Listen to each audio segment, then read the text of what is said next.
금융당국이 내년 카드사 수수료를 1조 원가량 인하하는 방안을 추진하자 카드사들이 이제는 반발을 넘어 패닉 상태에 빠졌습니다. 오늘 과학기술정보통신부 국감장에서는 단말기 완전 자급제를 놓고 논란이 벌어졌습니다. 이 통사와 유통대리점은 이해 관계자들 간 입장이 첨예하게 갈리고 있습니다. 중소벤처기업부의 국감장에서는 홍종학 중기부 장관이 소상공인들을 외면하고 있다는 질타가 쏟아졌습니다. 10월 31일은 세계적인 축제 헬로윈데이입니다. 유통업계는 벌써 관련 상품과 이벤트를 쏟아내며 헬로윈 마케팅에 분주합니다. 센 뉴스 플러스 잠시 후 뵙겠습니다.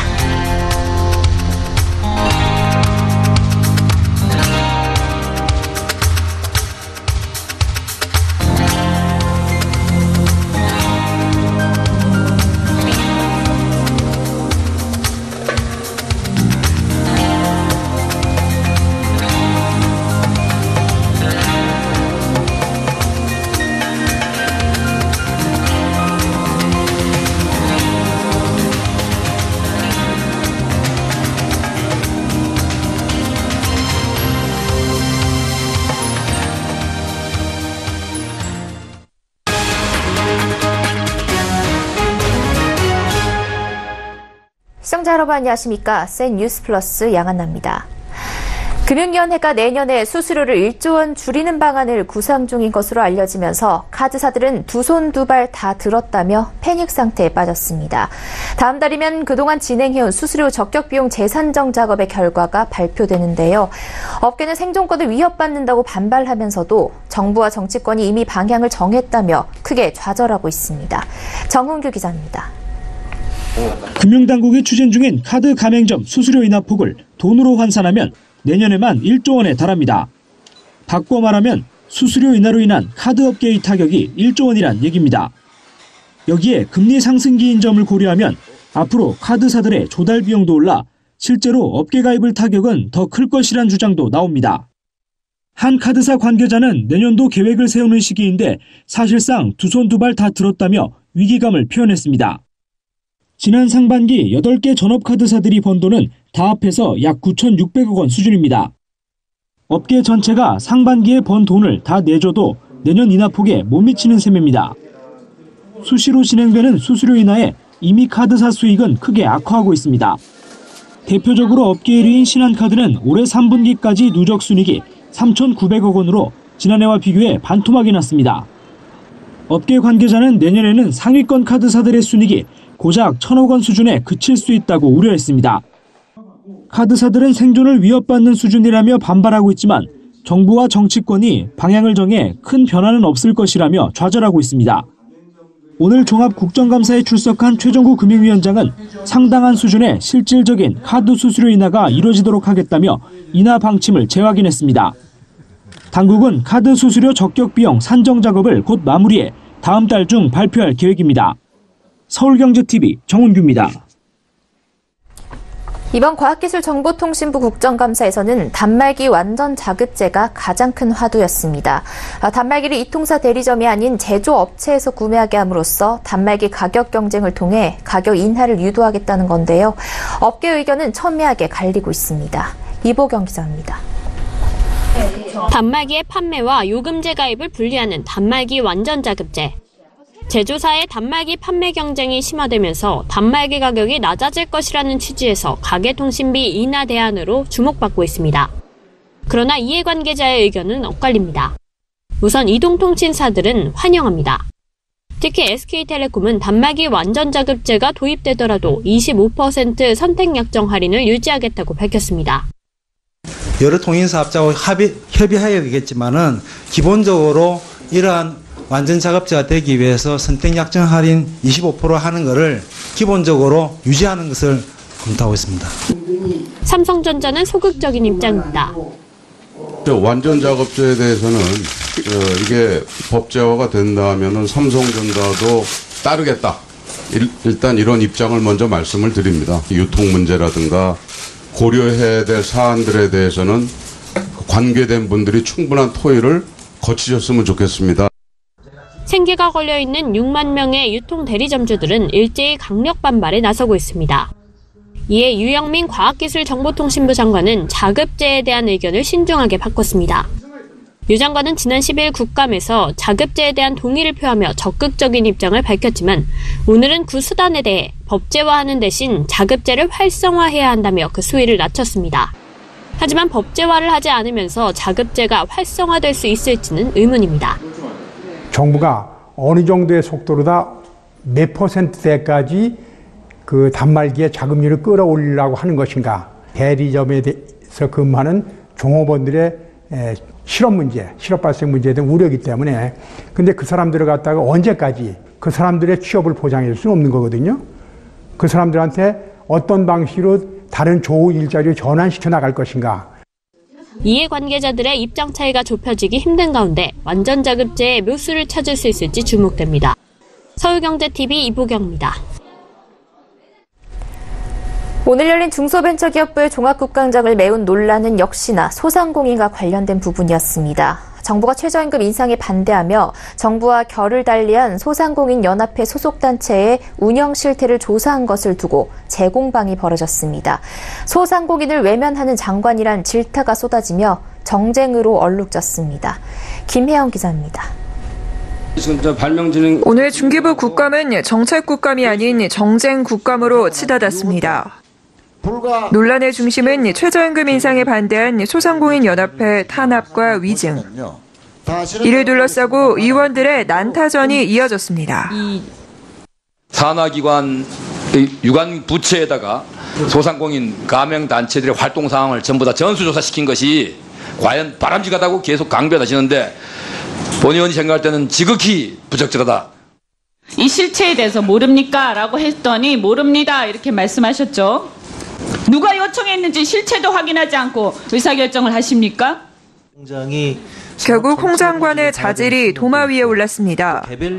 소상공인과 자영업자의 현실은 외면한 채 도대체 누구를 위한 수호천사 역할을 하고 있냐는 비판과 함께 시종일관 가열된 분위기가 이어졌습니다.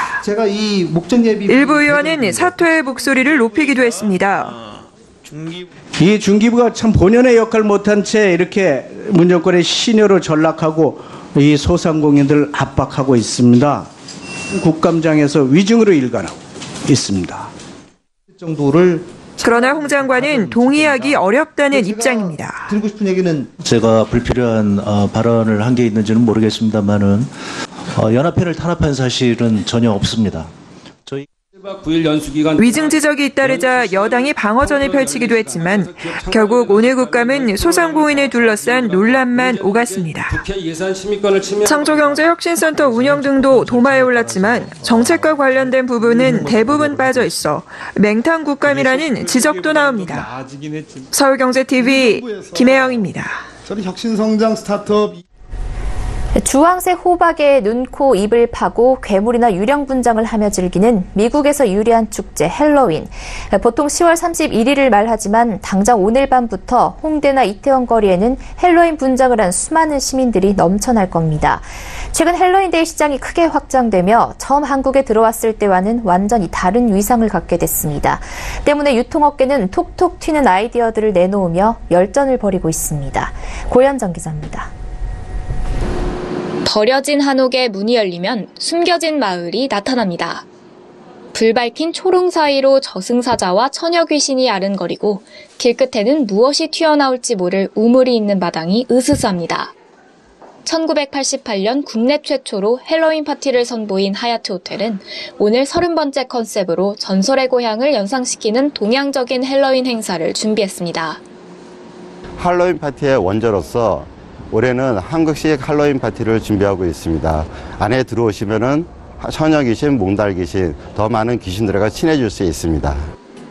한국에 처음 헬로윈이 들어왔을 때만 해도 어린이집이나 유치원 행사 또는 오렌지족 등 소수가 즐기는 행사였지만 최근 일반 시민들도 적극적으로 참여하게 되면서 관련 시장이 급속도로 커지고 있습니다. 실제로 홈플러스에 따르면 지난해 헬로윈데이 시즌 제과류 판매량은 전년 동기 대비 약 250% 성장했고 올해 장식용품의 매출도 약 30% 증가했습니다. 즉 화이트데이 매출을 턱 밑까지 쫓아오며 유통업계 대목이라 불리는 발렌타인데이, 크리스마스와 같은 데이 특수 주요 반열에 올랐다는 분석입니다. 이렇다 보니 스타벅스 코리아도 19년 만에 처음으로 헬로윈 열전에 가세했습니다. 매장을 찾은 시민들은 헬로윈 코인으로 사탕과 젤리 등 선물을 받거나 포토존에서 인증샷을 찍으며 헬로윈을 만끽합니다. 요즘 젊은 층이나 가족 단위의 고객 사이에서 할로윈 데이가 친숙한 기념물로 많이 인식이 됐거든요. 그래서 스타벅스도 거기에 맞춰서 매장 인테리어 컨셉이라든지 다양한 이벤트로 고객들이 일상에서 좀 더 벗어난 즐거운 재미를 제공하고 있습니다. 헬로윈 데이를 공략하는 원조 큰손부터 시내까지 유통계 열전은 점점 더 뜨거워지고 있습니다. 서울경제TV 고현정입니다.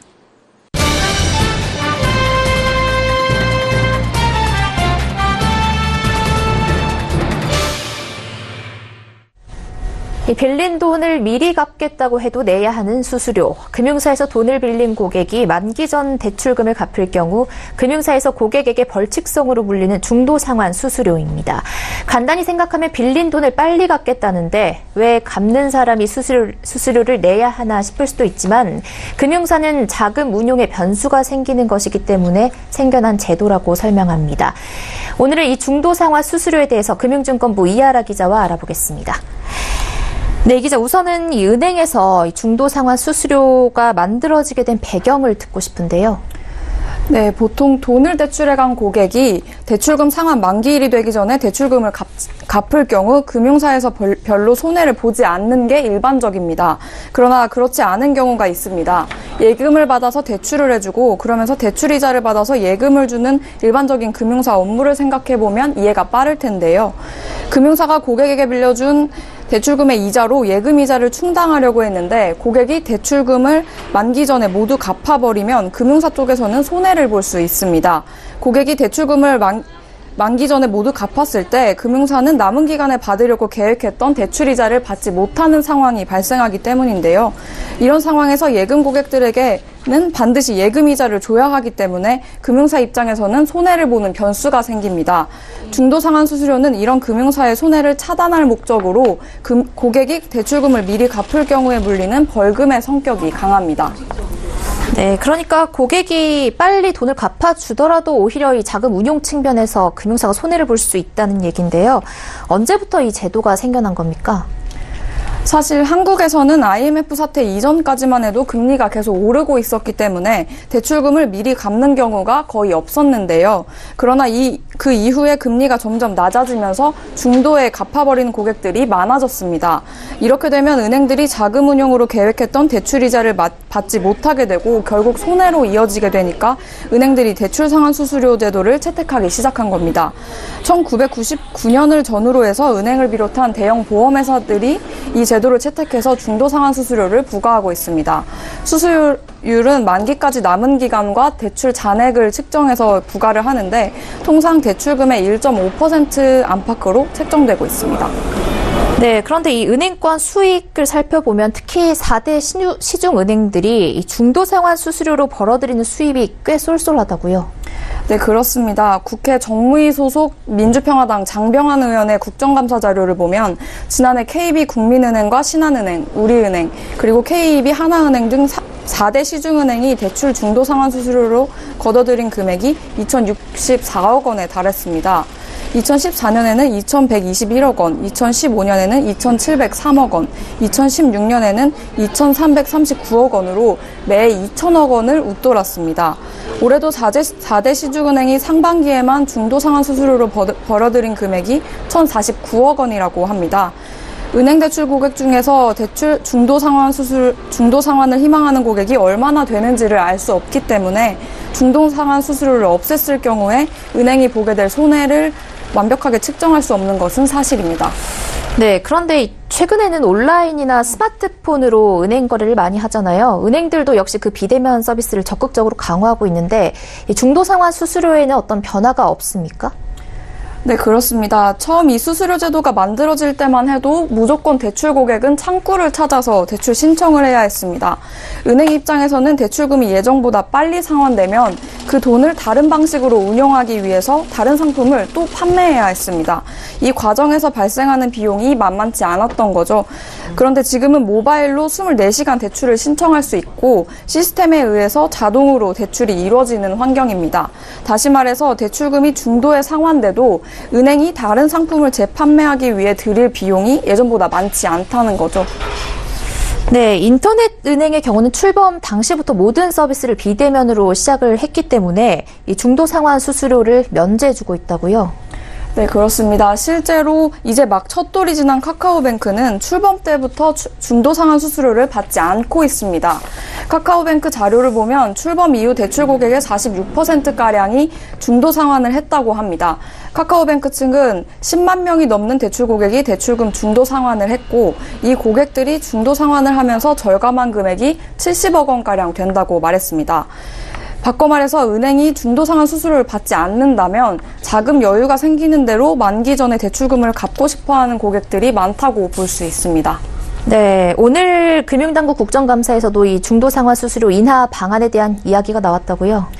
네, 그렇습니다. 오늘 국회에서 열린 정무위원회 국정감사에서 최종구 금융위원장이 대출 중도 상환 수수료 인하 방안을 강구하겠다고 말했는데요.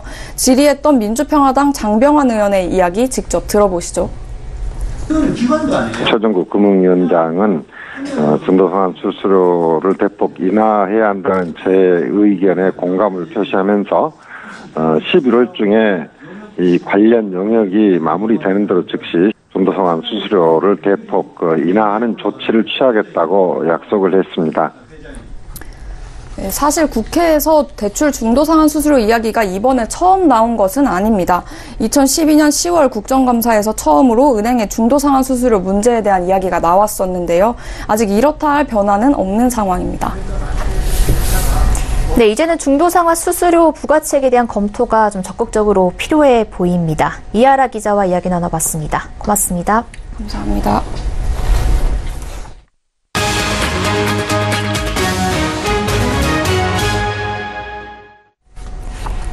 코스피 지수가 오늘도 1.75% 떨어지면서 2030선마저 깨진 2027.15로 마감했습니다.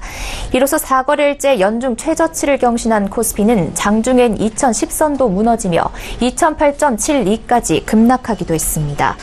기관이 약 1,037억 원, 개인이 594억 원어치를 순매수했지만 외국인이 이를 웃도는 1,779억 원어치를 순매도하면서 주가를 끌어내렸습니다. 2010선이 붕괴되면서 공포지수라 불리는 코스피 200 변동성 지수도 약 9개월 만에 최고치를 기록했습니다. 연이은 증시 급락에 한국거래소는 오늘 시장 점검 회의를 열고 미국의 기준금리 인상 기조와 달러화 강세, 글로벌 무역 분쟁 장기화, 세계 경제 둔화 우려 등을 증시 하락의 원인으로 꼽았습니다. 뉴욕 증시 상승에도 우리 증시가 부진한 이유에 대해 전문가들은 기업 실적 호조로 뉴욕 증시가 오르긴 했지만 매출액은 부진하다는 평가 탓에 시간 내 거래에서 아마존이 7.4%, 알파벳이 각각 3.95% 하락했기 때문이라고 설명했습니다. 미중 무역전쟁과 미국 연방준비제도의 기준금리 인상 등 악재에도 불구하고 글로벌 경제의 성장 여력은 여전히 충분하다는 주장이 나왔습니다.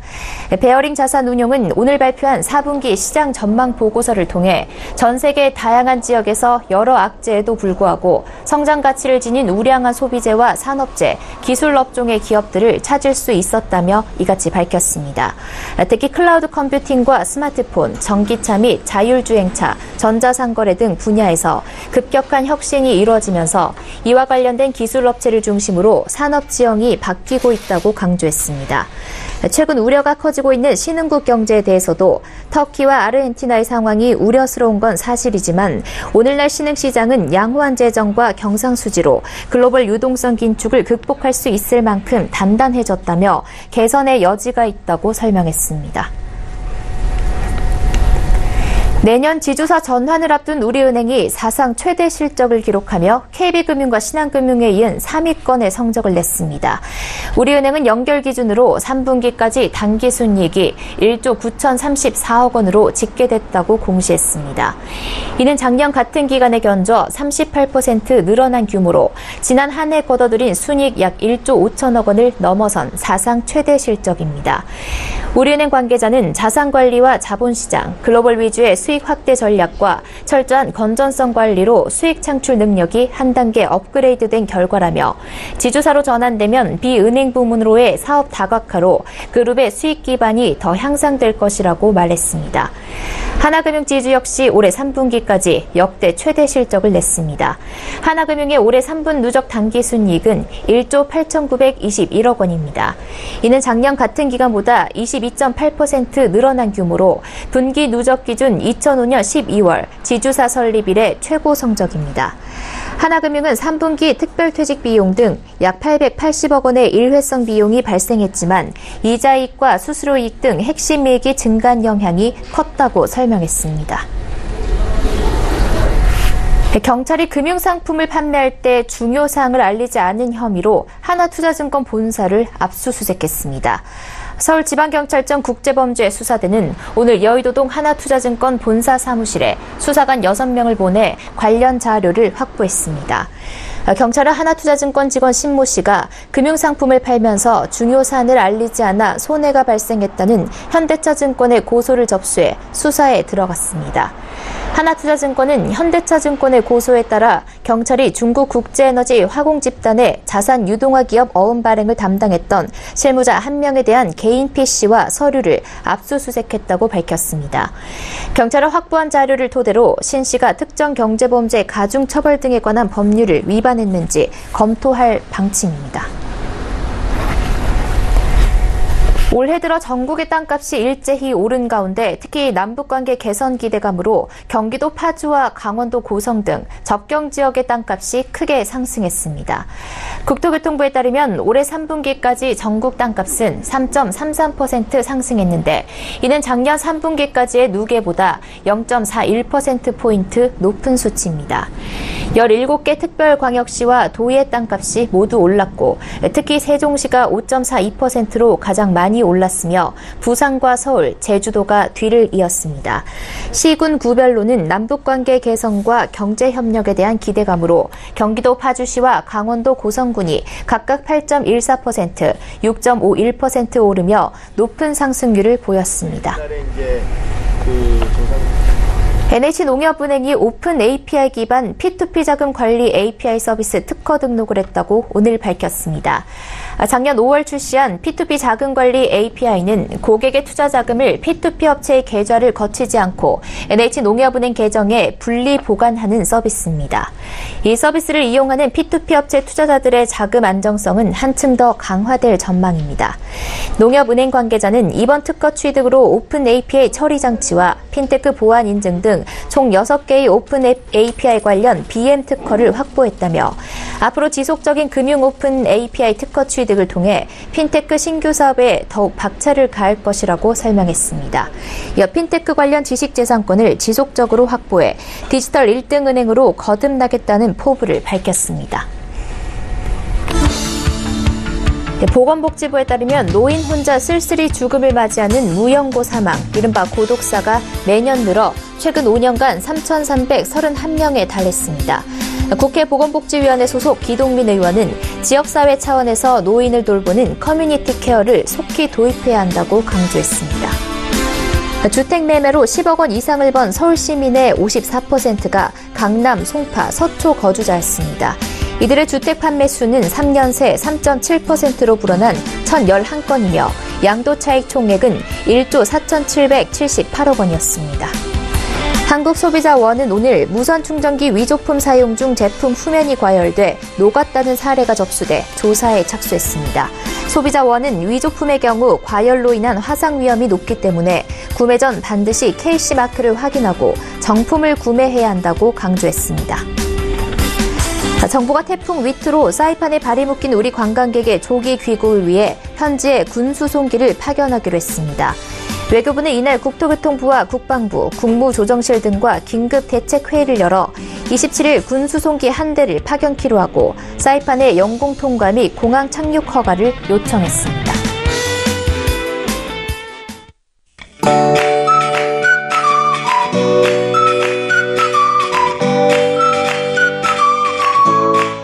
안녕하세요. K웨더 라이프스타일 예보 최씨입니다. 비는 대부분 그쳤습니다. 비가 그친 뒤에는 날씨가 확연히 달라집니다. 찬바람이 불어들겠는데요. 내일 서울의 아침 기온 7도로 오늘보다 5도나 낮아 추위가 몰려오겠고요. 광주도 내일은 10도를 밑돌겠습니다. 찬 공기가 유입되면서 중부 내륙과 산지에는 기온이 더욱 낮겠는데요. 영하로 떨어지는 곳도 있겠습니다. 이에 따라 서리가 내리고 얼음이 어는 곳도 있겠습니다. 건강관리와 농작물 관리에 유의하시고요. 앞으로 발표되는 기상정보를 참고하시기 바랍니다. 다행히 하늘은 고기압 가장자리에서 가끔 구름 많겠습니다. 다만 중부와 전북, 경북은 새벽부터 오전 사이에 빗방울이 떨어지는 곳이 있겠고요. 기온이 낮은 산간 지역으로는 눈이 날리는 곳도 있겠습니다. 자세한 지역별 내일 날씨는 나절 예보를 통해서 살펴보겠습니다. 중부지방 새벽부터 오전 사이에 산발적으로 빗방울이, 산지로는 눈이 날리겠습니다. 아침 기온 서울 7도, 춘천 5도로 크게는 오늘보다 5도나 낮겠습니다. 동해안 지방도 새벽부터 오전 사이 산발적으로 빗방울이, 산지로는 눈이 날리겠고 아침 기온 울진 8도로 낮겠습니다. 전북과 경북으로도 새벽부터 오전 사이 빗방울이, 산지에는 눈이 날리겠습니다. 아침 기온 광주와 대구 9도로 오늘보다 낮아 쌀쌀할 것으로 예상됩니다. 전해상의 물결이 최고 4m로 매우 거세게 일겠습니다. 일요일에는 중부와 전북, 경북에 비가 오겠고 중부지방은 월요일까지도 비가 내리겠습니다. 비가 그친 뒤에는 서울의 아침 기온 3도까지 내려가는 등 날이 더욱 추워지겠습니다. 날씨였습니다. 센 뉴스 플러스 여기까지입니다. 시청해주신 여러분 고맙습니다.